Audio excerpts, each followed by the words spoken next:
Good morning, everyone, and welcome to another episode of Go Native Farms. And today we're going to be taking a look at no-till versus till.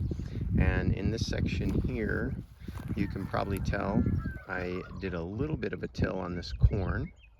This is a beautiful Navajo yellow corn. And as you can see, they are doing pretty good. And in a second, we're going to go take a look at the no-till, which was planted the exact same time as these, and we're gonna compare and contrast. So over here, that row goes way down there, and all of them are doing really good. So then we're gonna come over here, and we decided we were gonna do some no-till because everybody talks about how good no-till is. And down here you can see there is no-till going on. That's corn right there. And then down here is also corn way down there, that small stuff. This stuff's a little bit bigger here. And as we go, the corn doesn't appear to be doing well. So if we just look at that corn, then we go back over there and look at the corn over there, it doesn't appear to be doing well.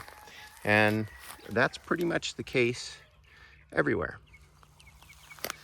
And on all of these corn, and I'll just walk down a little farther and I'll just show you, and we'll compare that corn here to the corn over there. And just so you know, that row and also the row over here on the no-till, last year we did till in manure, and you might even be able to see some alpaca manure on the ground over there and here. And so they had a whole year for the manure to break down into the soil.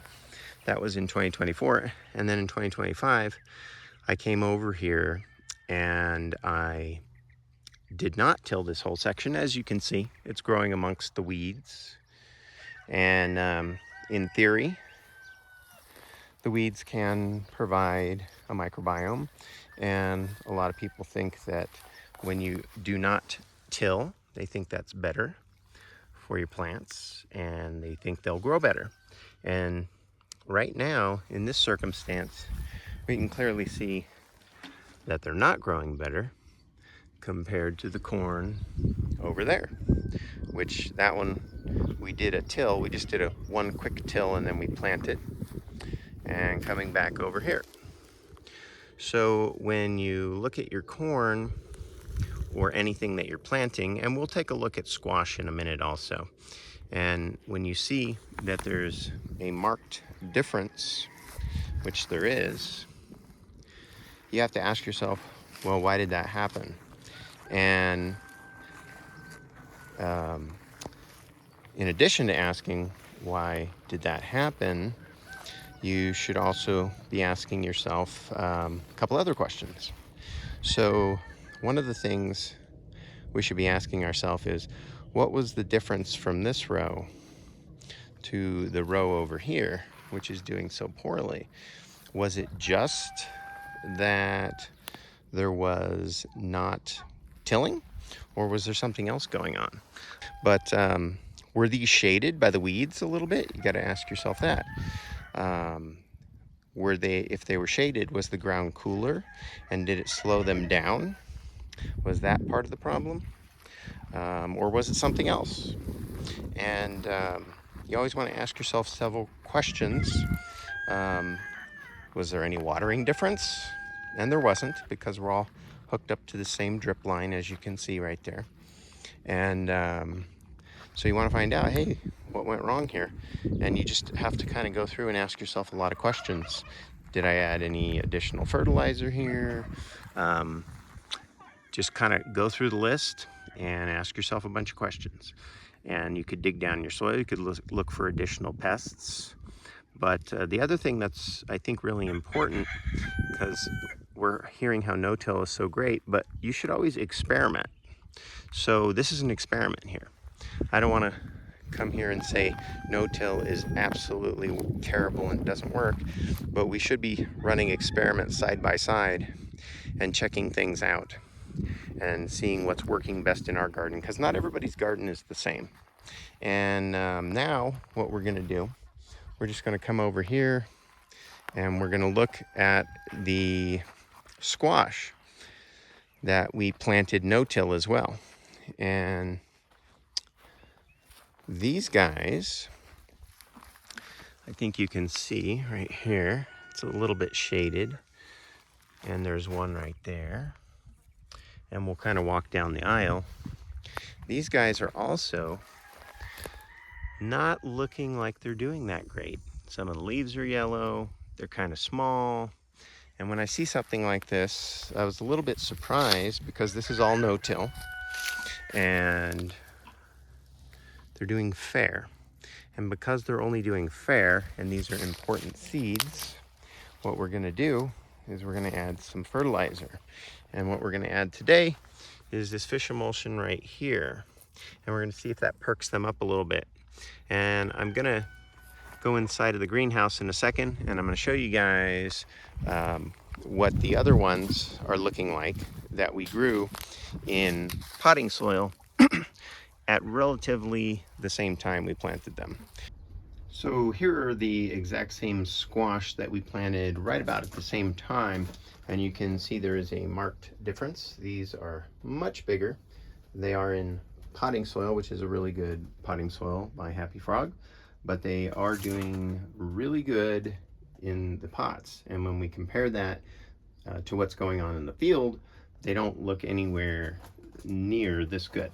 So we do have to take a look at that and ask ourselves, hey, what's going on here? Is it the mulch that we added, which came, I think some of it came from different trees like pine trees, or is there not enough oxygen in the soil because we didn't till? Is there not enough nutrients available? So just something to think about when we're comparing and contrasting our no-till versus till and what we started in pots versus what we direct seeded into the ground. Right now, the no-till is not doing good for me, even when I had tilled it the year prior, which is interesting because I'm not quite sure 100% why that is, but as a farmer, you gotta figure it out. And one of the first things we're gonna do is add some fertilizer to see if we can't correct this little problem, because we don't want our squash to underperform. And that's why I have backup seeds that we're gonna plant in another area as well. But that is kind of what I wanted to show you guys today. Right now, my experience with no-till versus till is that it isn't turning out the best. But maybe modified till is gonna be better from what I'm looking at, because you have to think about things and take notes and kind of compare and analyze things and think about them over the growing season. And that's what we're doing. And if you go back to that corn we were talking about earlier, the ones I showed you guys earlier, that one was a modified till. And we'll just kind of, while I'm talking about them, we're just going to jump back over there. And what I did is I did that modified till, which I also did here. You can see there's a modified till. I guess you could call it modified till. Some might call it straight up till. But in this area, this is the row where we have the corn, and we're coming up on that corn. And basically I let the weeds grow here, and then I just tilled it, and there was manure and stuff that was already in the soil. So far for me at my place, I'm finding that this modified till, or this quick one-time till and then planting, is doing the best. And from my understanding, when you till and then you plant immediately, the microbiome in the soil is supposed to transfer over. So that is my 2 cents. I wanted to show you guys my experience with the no-till.